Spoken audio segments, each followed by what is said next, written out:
সেনাবাহিনীত ভাৰতীয়ৰ যোগদান চাকৰিৰ প্ৰলোভনতে যুদ্ধত পঠিওৱা হৈছে ভাৰতীয়ক ইউক্ৰেইন যুদ্ধৰ মাজতে ভাৰতীয়ক ৰাছিয়াৰ সেনাত নিযুক্তি ভয়ংকৰ বিপদৰ দিশে ভাৰতৰ পৰিয়াল শেহতীয়াকৈ ৰাছিয়ালৈ চাকৰিৰ বাবে যোৱা ভাৰতীয়সকলৰ বিষয়ে খবৰ ওলাইছিল যে তেওঁলোকৰ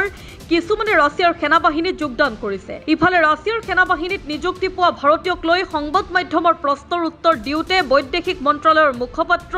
ৰন্ধীৰ জয়সৱালে এক বিবৃতি প্ৰকাশ কৰি চৰকাৰৰ পক্ষ আগবঢ়ায় মন্ত্ৰালয়ে স্পষ্টকৈ কৈছিল যে ভাৰতীয় নাগৰিকে ৰাছিয়াৰ সেনাবাহিনীত যোগদান কৰিব নালাগে ৰাছিয়াৰ সেনাবাহিনীত যোগদান কৰি যুদ্ধ কৰাটো অত্যন্ত বিপদজনক বুলিও মন্ত্ৰালয়ে কয় আসলতে প্ৰতি বছৰে ভাৰতৰ পৰা লাখ লাখ লোক চাকৰিৰ সন্ধানত বহিদেশলৈ যায় কৰ্মসংস্থাপনৰ সন্ধানত ভাৰতীয় সকলেও ৰাছিয়াত উপস্থিত হৈছে তেওঁলোকৰ কিছুমানে ৰাছিয়াৰ সেনাবাহিনীত যোগদানৰ প্ৰস্তাৱ পাইছে আৰু বিনিময়ত তেওঁলোকক ভাল দৰমহাৰ প্ৰতিশ্ৰুতিও দিয়া হৈছে ইউক্ৰেইনৰ সৈতে চলি থকা যুদ্ধৰ বাবে ৰাছিয়াক সৈনিকৰ প্ৰয়োজন কাৰণ তাত থকা যুৱ প্ৰজন্মই সেনাবাহিনীত যোগদানৰ আগ্ৰহ প্ৰকাশ কৰা নাই এনে পৰিস্থিতিত ভাৰতীয় সকলক বহিৰাজ্যত চাকৰিৰ প্ৰলোভন দি ৰাছিয়াৰ সেনাবাহিনীত নিযুক্তি দিয়া হৈছে ৰাছিয়াৰ সেনাবাহিনীত ভাৰতীয়ক নিযুক্তিৰ সন্দৰ্ভত যেতিয়া বৈদেশিক পৰিক্ৰমা মন্ত্ৰালয়ক প্ৰশ্ন কৰা হৈছিল তেতিয়া মুখপাত্ৰ ৰন্ধীৰ জয়সৱালে উত্তৰ দিছিল যে ভাৰতীয় নাগৰিকে ৰাছিয়াৰ সেনাবাহিনীত যোগদান কৰিব নালাগে তেওঁ কয় যে শেহতীয়াকৈ আমাৰ হাতত ভাৰতীয় নাগৰিকক ৰাছিয়াৰ সেনাবাহিনীত নিযুক্তিৰ সৈতে জড়িত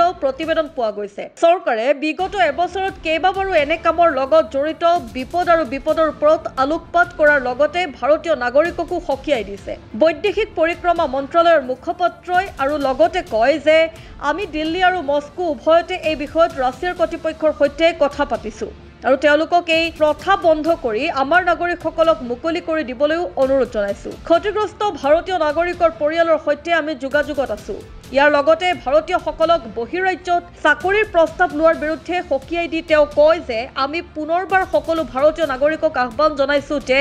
ৰাছিয়ান সেনাবাহিনীত যোগদানৰ যিকোনো প্ৰস্তাৱৰ পৰা আঁতৰি থাকিব লাগে কাৰণ ই বিপদৰে ভৰা ভাৰত চৰকাৰে পুনৰ ভাৰতীয় নাগৰিকসকলক আহ্বান জনায় যে ইউক্ৰেইন যুদ্ধৰ মাজতে ৰাছিয়ান সেনাবাহিনীত যোগদানৰ কোনো প্ৰস্তাৱ গ্ৰহণ নকৰিব কাৰণ ই এক অতি বিপদজনক পথ একে সময়তে এক সংবাদ মাধ্যমৰ বাতৰি অনুসৰি বৈদেশিক পৰিক্ৰমা মন্ত্ৰালয়েও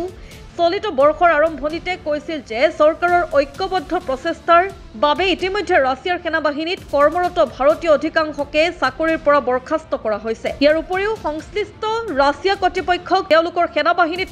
বাকী থকা ভাৰতীয় নাগৰিকসকলৰ বিষয়ে তথ্য দিবলৈ আৰু তেওঁলোকৰ সুৰক্ষা মংগল আৰু আগতীয়াকৈ ডিচাৰ্জ নিশ্চিত কৰিবলৈও অনুৰোধ জনোৱা হৈছে ভাৰত চৰকাৰে বহিৰাজ্যৰ সকলো ভাৰতীয় নাগৰিকৰ সুৰক্ষা আৰু কল্যাণক সৰ্বোচ্চ অগ্ৰাধিকাৰ দিয়ে আৰু সাহায্যৰ বাবে যিকোনো অনুৰোধ লাভ কৰাৰ ক্ষেত্ৰত তাৎক্ষণিক প্ৰয়োজনীয় ব্যৱস্থা গ্ৰহণ কৰে এই খবৰটোক লৈ আপোনাৰ মতামত কি মন্তব্য কৰি জনাওক